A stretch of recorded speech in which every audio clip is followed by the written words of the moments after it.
Okay, so we have looked at spheres, we have looked at a variety of lighting types, and we looked at lozenges in the previous demo. The lozenge being the absolute beginning of just getting away from geometric shapes, perfectly geometric shapes like the sphere. Let's start to make comparisons between these perfect geometric shapes and an actual organic shape. So I'm just going to throw something weird here.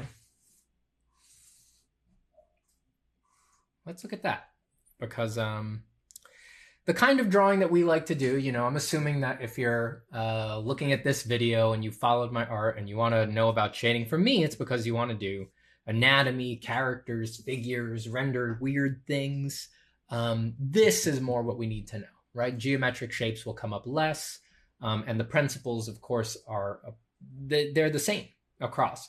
But we really do want to wrap our minds around getting a natural intuition for how shadow shapes and light play, instead of always having to revert to the sort of scientific knowledge. That's what I want to impart to you. So let's look at this and let's imagine, let us just look at top light for now. We might redo this shape with a separate light.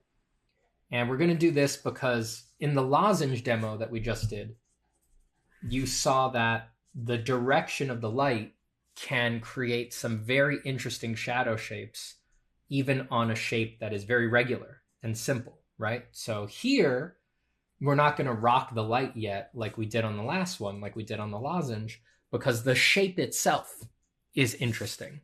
So we will get a more interesting shadow shape, a more interesting core shadow shape out of just the shape without needing to rely so much on rocking the light. It would get, progressively more interesting the more extreme the light is, but even just from top, we will get some intimations of how interesting the core shadow can become on an organic shape. So we know on the sphere that the core shadow is going to dip right through the middle of the form in a perfect top light, and assuming that we are looking, our eye is on the level of the table and we're looking perfectly side view at our object, right? So this is the big question with organic forms, right? Here we have our tangency, so we know the core shadow is going to touch somewhere there. We have another tangency over here out on the silhouette. None of this ever goes quite tangent, right? If I take the edge of my circle guide here and I use it to represent the vertical direction of the light photons, there's not actually any point on the shape besides those big turns where things actually meet perpendicular like that, right? And they're all angled. So we know the core shadow is going to touch here and the core shadow is going to touch here. The question then, and the room for creativity, and what we want to get a natural intuition for drawing from imagination and for shading from imagination, is how is that core shadow going to modulate as it goes from there to there? It's not going to just go straight across, right? We know it's not going to do that as it does on the sphere. That would be, well, it could if the shape was a very particular shape, or if it had what's called, if it had like a shoulder line, right? If this was like a car, cars have a point right around the handle on the door called the shoulder line that is usually wider than any other part on the car. So technically in a perfect top light, everything under that shoulder line on a car, everything under that would be shadow, indeed. But let's assume that this doesn't, right? But notice what that means, that I'm assuming that. It means what we went over in the lozenge demo, which is that I am, even though all I see right now is the silhouette, is the outside contour of the shape, I personally am beginning to have a conception of what is happening on the inside, like the flat fillet with the lozenge. I don't just see the outside. Even though there's nothing there, I'm imagining and giving consideration to what this shape is actually like on the inside, open part. And it could be anything. Could be anything, right? What are some ways it could go? Well, this is vaguely elliptical like the lozenge, right? So it could be pretty straight across here. And then maybe it follows this turn up here, follows that turn, and then goes over to the other tangency point, right? And then everything below this line, this would all be shadow, and the cast shadow would be somewhere there. Now, this is pretty easy, right? This is basically the same shape, almost the same shape as the top silhouette, again, being used as the core shadow. And even with this simple idea of the shadow shape, there is some designing that we could do on the variety of the edges on the core shadow. As we said, we want to think about this stuff early on with the shadow shape, because the shadow shape and its interaction with the light, the area of halftone where things interact, as we said, that is what's most important, and you want it to be very interesting. So it needs to have some designed stuff going on. So I would say, just generally, that down here where this is coming to a point, I imagine that this point on the back of the shape is thinner, like just tighter, and it gets fatter as it gets here to the middle of the shape. I'm thinking that in a three-dimensional view, but I only have the side view. So the core shadow in this area would be harder edged. Here on the rounder, broader part, that core shadow, as the rolling is more soft in the wider, fatter part of the form, the core shadow is going to spread out over more of it. So this would be softer edges. And then the nose of this is blunt enough that I could imagine it's almost very round and lozengey. So maybe this is not as tight as this, but it's a medium edge. So hard edge here, very soft edges here, and medium edges here. That's the kind of variety you want to look for as you design your shadow shapes, right? Classic rule of 1, 2, 3. If you're looking for a variety, you need at least 3, but generally you want harder edges, softer edges, medium edges. And in reality, if you grab any object, all I have is cylinders here, which are ironically not the best example. So you can kind of see it there. The shadow side on this marker, that's a soft edge. And because it's a cylinder, it's a pretty, modified cylinder, but it's a pretty consistent soft edge all the way down. And it is countered by crisp, tight fillets, tight edges on the very quick but still softened turn into the top of the cap, right? It's not razor sharp. It's not a completely flat thing. It has a little bit of a radius on it, but the edges there contrast with the completely broad edges here. And then the sharpest edges are the actual cut lines that are created by the caps. So even on a simple shape like that, there is quite a variety of edges that if you wanted to represent this nicely in a high fidelity way, you would need, even on a shape this simple, you would need to capture those variety in edges. So if you're making things up, you need to design them in, since you don't have a reference. You just need to kind of have a benchmark in your head of, oh, I've seen enough things in my life and seen enough things in the world that I know all things have a variety of edges. So here's how I'm shorthanding it. So I'm letting the core shadow get extremely soft and broad here, which implies a very soft roll going on around here. I'm letting my edges get medium softness here. Like this is pretty soft, but it's nothing compared to this, right? This big roll.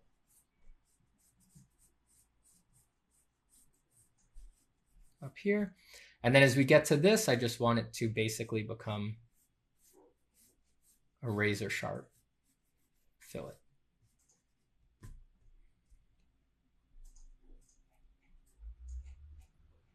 So that is an option for how you would map the core shadow on this shape. And then everything down here is shadow. You know, this is a first pass, so the core shadow is way too light right now, of course, so I'm kind of losing it as I fill in this shadow. This is a way to design and you can see the shape is already kind of explaining itself just with these steps, right? A core shadow, which you've kind of been seeing, the core shadow is delineated, right? And it's also sharply delineated. Like somewhere in here is actually a razor sharp point where it's like above this point, there's light. It's all halftone, but technically light. And below that point is all shadow. somewhere in here, if we were a 3D rendering program, there would actually be a point you could put your freaking pencil tip on, and that's the Terminator, right? And if there's a broad area, that would be that point. It's because all those planes are in the exact same orientation to the light, right? Which on an organic curving form is not going to happen. That would be, I'm not imagining a flat fillet on this like there was on the lozenge, right? It's curving everywhere. So on a shape that's curving everywhere, which is most organic shapes, there's not a perfectly flat part on your body, for example, right? Even if it's subtle, it is curving everywhere. In those situations where things are curving, there is a razor sharp single point somewhere, even in this soft area, that is the Terminator. But the thing is that, for all intents and purposes, we never see that because the softening of the edges and the contrast, because of the softening of the edges in that area, caused by the low contrast, almost imperceptible difference between the Terminator and the darkest halftones in the light. Those things do get softened and they get lost and they become these softer edge, broader shapes. I am actually making a statement not just about the core shadow, the Terminator. I am also bundling up in that a statement about the halftone, right? The halftones, because we know the Terminator is actually a razor sharp point, the halftones are what are giving us the modulation of the edges. They are what's giving that. So this shape that I designed in here is a compound statement about the location of the Terminator in a general sense, and then the way that the halftones are modulating to produce a variety of edges on the form. My 3D conception of this shape, this is not a perfectly three-dimensional conception, right? It has some intimations of it, but it is a flat side view, right? But it's giving me a mental construct in my head of the 3D shape of this object. That mental construct of the 3D shape of this object, was it already in my head and then I designed this shape because of it? Or did I just design this shape and then that is giving me the 3D mental construct? I don't know. I think it's a chicken and the egg situation. And I think that depending on your process, you can start in one place or the other. I think either is fine, especially once you have some practice. But let's say that this core shadow and these variety of edges have made me think of this object in a way that looks something like this. I'm just going to redraw the side view at an angle, basically, to give a quick guess of it in perspective. Right? So if it was just a flat piece of paper on a tabletop, it might sit something like that, sticking out like a fin. And then, we're just going to guesstimate at the perspective here. These lines kind of indicate the perspective that we're looking down on the scene from. But reacting to these edge modulations, I am imagining that this form is much broader and softer through this belly area, right? So it's wider. Here, it gets tighter, maybe more lozenge shaped.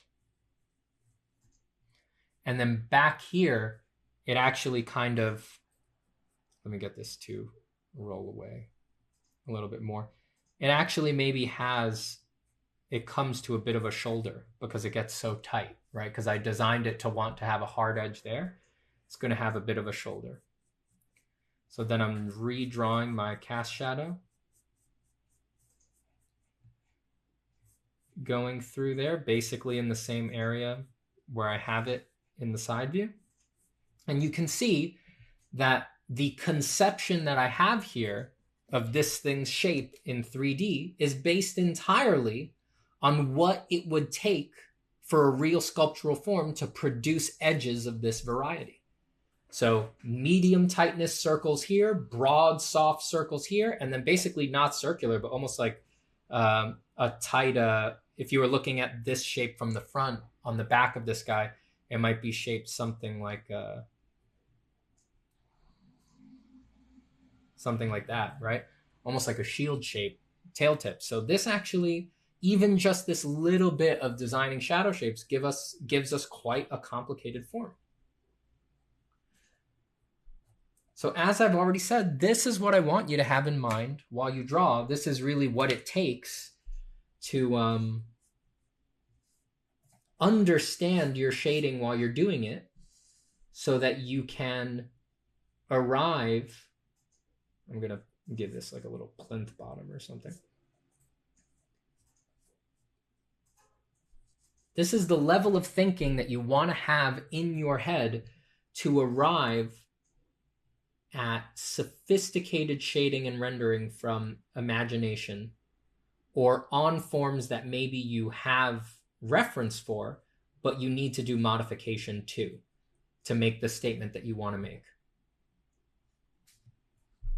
So this 3D conception of this shape is based solely on the way that I designed the hard edges. So maybe to drive that home, let's do what I said I would do, and let's erase this core shadow.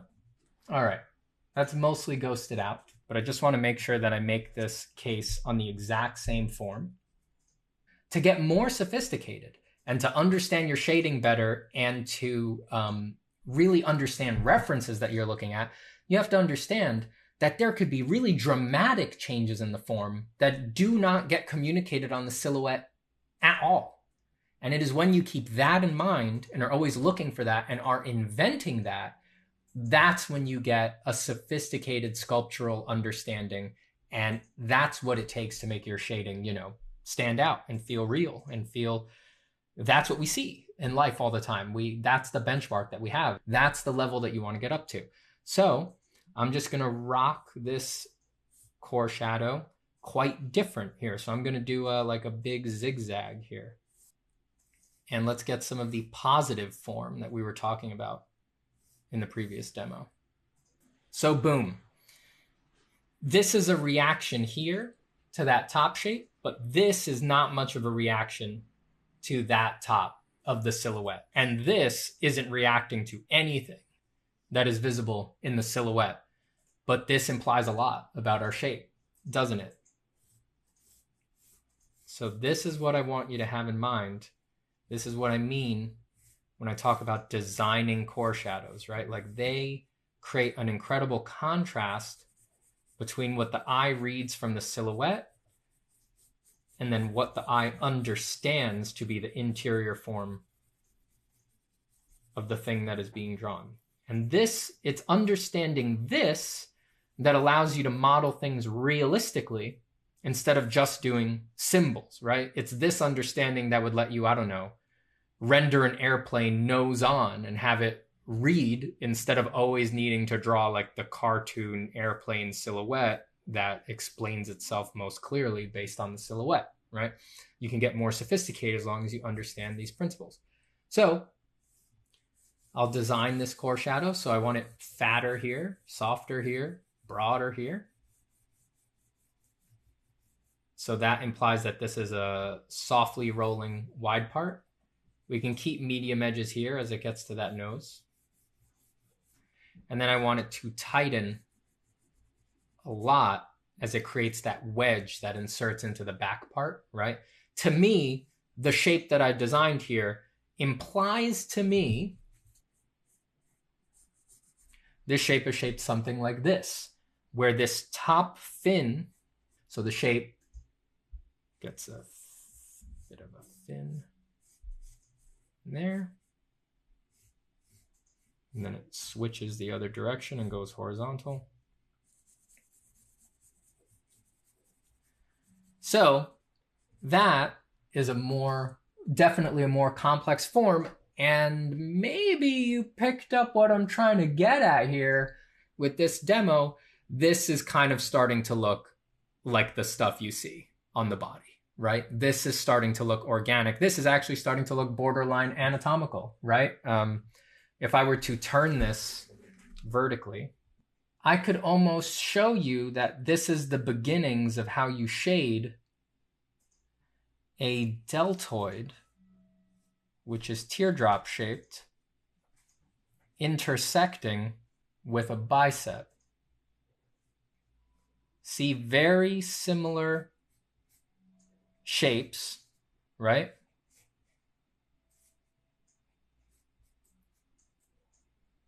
very similar shapes. A teardrop vertical, well, let's not say vertical because, that orientation doesn't make sense here, but you can see that the wedging and the way that it's a plane that goes, the planes switch and the masses go in opposite directions, that is a common thing seen in organic forms. The arm has this sort of chain linking effect where the deltoid bulges out on one axis, let's say the x axis, if we were talking with 3D knowledge here. So this direction is x, and then coming towards us, we can say is the z axis. Organic forms do this all the time where they interlock in respect to different axi. So it goes out on x, then it goes out on z, and then it goes out on x again. The forearm extensors and the ridge muscles make it bulge out in the other direction. Again, it flattens in the opposite direction. And that gives you a more natural looking shadow shape for a strong arm.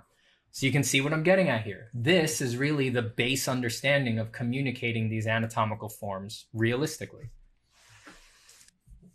Add a little bit more variety here. So I'm letting this get soft. Notice that I made the positive choice of having it push up towards the silhouette of the light shape. Keeps it engaged, energetic looking, in my opinion. And then in perfect top, which is what we implied here, this ridge, right, this intersecting vertical fin would not cast a cast shadow onto the horizontal form, right? Because these lights we're imagining that this fin comes in basically vertical and the light is coming in perfectly vertical. So it would not cast a cast shadow. It would just boop and then pop out right into the light. In reality, you would very rarely ever see that with these organic forms because the light is hardly ever exactly overhead unless you're on the equator on June 21st. And even then, it's unlikely that the intersecting form is intersecting at a truly 90-degree angle or something like that. So in reality, you would probably catch some core shadow. But instead of doing some, I'm actually going to, because I know it would be rather explanatory, I'm going to cast significant. I'm going to cast a significant cast shadow from the top onto the side. Even if it's not accurate with a perfect top light, it's just more explanatory. It gives you more information about the form. It's more explanatory. It gives you more information about the form. So I'm going to imply it there. The cast shadow is going to get darkest closer to the form that's casting it. And then it's going to get lighter as it gets away from the form that's casting it because more of the ambient environment light is going to fill it in. But in this case, we're going to keep it generally pretty dark, and we want it to be very close to the value of our friend, the cast shadow. I mean, the core shadow.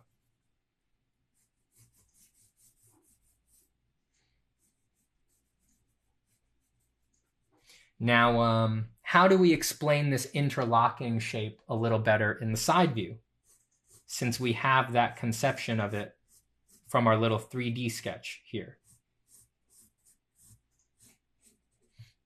Well, we know this guy dips under, right? We know that it's like a duck bill shape almost coming out, and then it transitions down into this stem that's holding the whole thing up.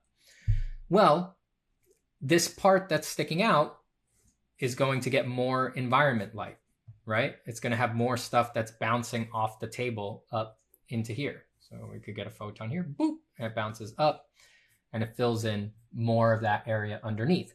So we could either darken this whole thing down and get, well, you know what? Let's darken it just slightly so that we have a little more value range to play with. While I do this, I just want to emphasize, look at how much form thinking, and indeed how much form I'm actually managing to communicate on this little sketch. Notice how much of it I'm doing, and I haven't done a thing in the light. I really have not touched the light at all. other than that, other than modulating these edges. So all I want to do, I can just darken around this area that I know would be getting more light bouncing up, right? I can just darken around it to make it read as reflected light. I don't want to like erase into it to lighten it, because generally when you do that, unless you're very careful and have a lot of experience, you wind up making it too light and it starts to compete with the actual light. Remember, you don't want values to be shared between the light and the dark. That's easy here because I haven't put any value in the light, and I won't. It's like it's only the white of the paper. So I'm clear, nothing here is going to get up to the white of the paper. But if I was doing rendering in the light, I would need to darken all of this significantly, because it's, the value range of pencil is very compressed. It would be very difficult to keep them completely separated. So I'm just leaving the light wide open, so it makes it quite easy for me to keep things differentiated here. So you can see that makes it feel like this is coming out more towards us, as we see here in this little diagram, and that this fin that's sort of holding it up, we haven't really resolved what the form of that actually is more of a vertical shape and is thus catching slightly less reflected light, right? It's still going to be catching some, but not nearly as much as these planes that actually point down at the floor. The reflected light that comes in is just like up here. It's more likely to catch these planes almost perpendicular and thus emitting the most light, as opposed to these, when these bounce and then go up here, it's going to be meeting them at more severe angles and thus being darker. So then let's figure out how we want to imply a little bit of the reflected light system on this back plane. So the thing is that this is pretty vertical. I haven't implied that this goes very, that this turns a lot. It looks like it kind of goes straight down, as opposed to what we have on this version, the previous version that we did. Because of that, we have to de-emphasize. We can't get as big of a reflected light bump on this part.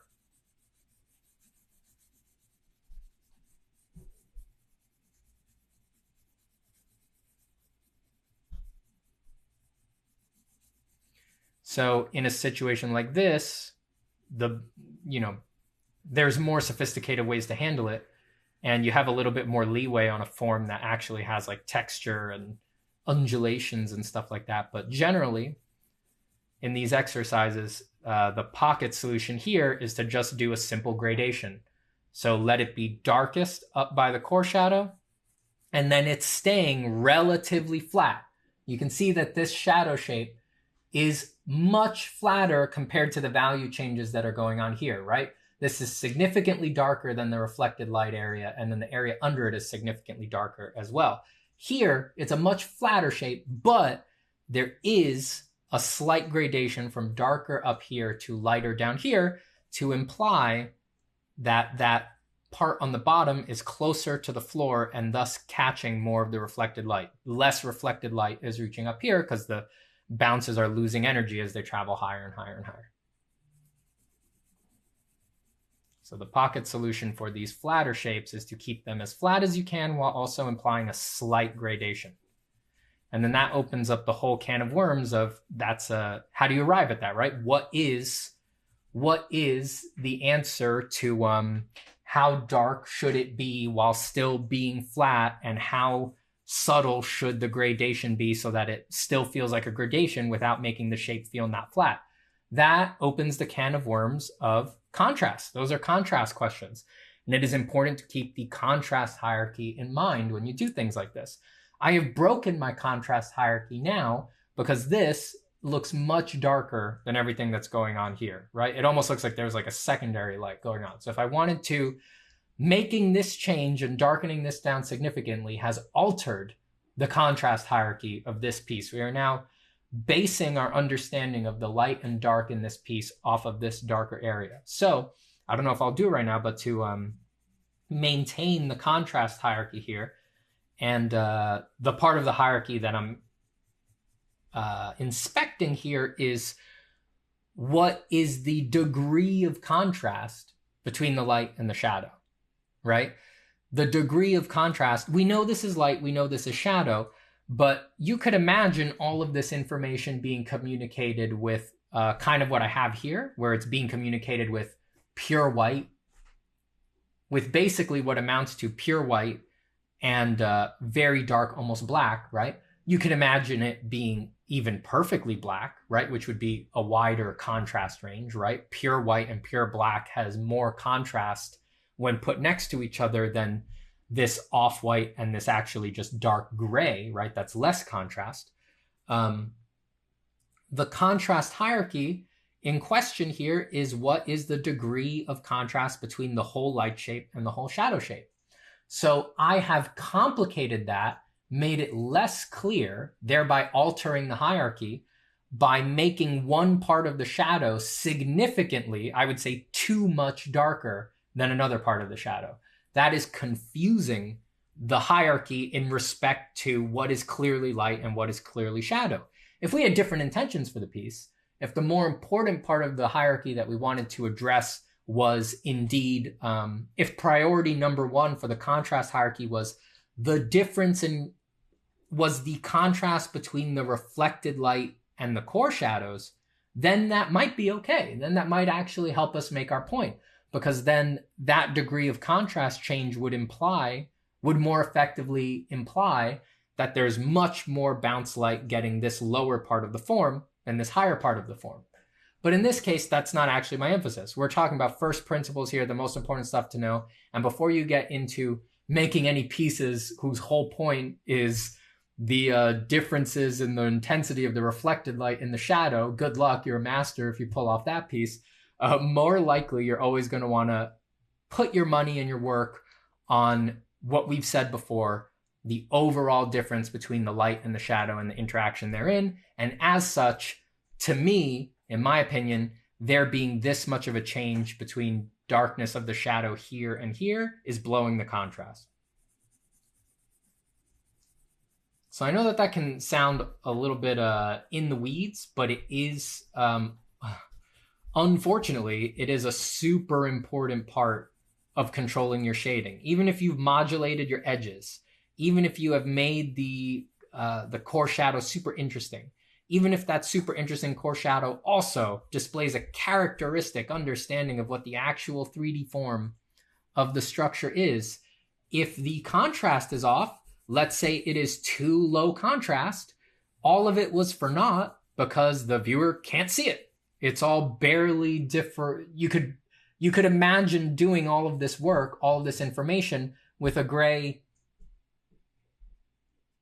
that light, right? I could do all of this softening and slight modulation, slightly lighter here, slightly darker here, with a gray that light, and no one would ever be able to just see the piece. It's too low contrast. No one would be able to parse out the same information that I put in. So that would be a contrast problem. And also, if you did it by converse, too contrasty. If this was too dark against too light, here, that wouldn't really be a problem because this is an abstract, but you see this on modeling like drawings of human beings and creatures and animals, stuff that is an actual organic thing.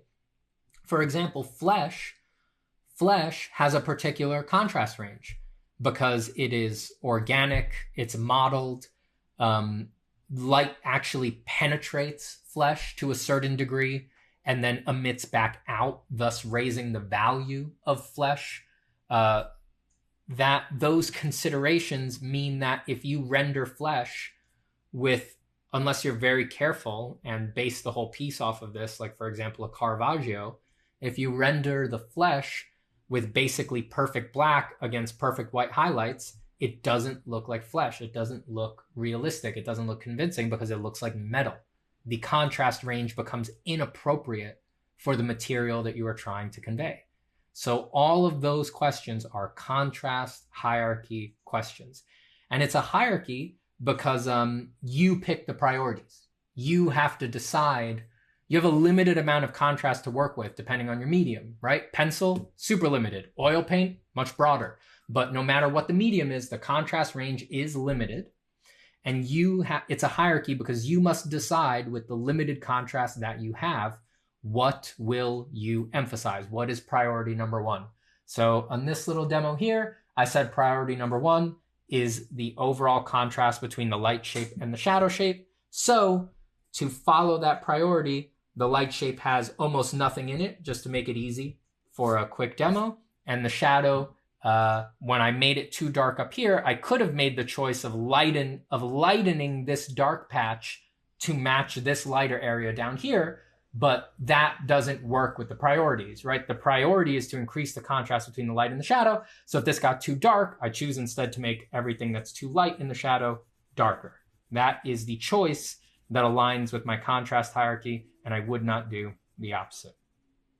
All right, so there you have it. We have moved on from the lozenge. We invented a more organic shape that we just threw. We saw how you can design the core shadow in a variety of ways, and that when you design the core shadow, even if you're just winging it, right? Even if you don't have these, you could either look at just the silhouette of something and then think of these conceptions, right? These two different conceptions, or an infinite variety of different conceptions that would give you the same silhouette.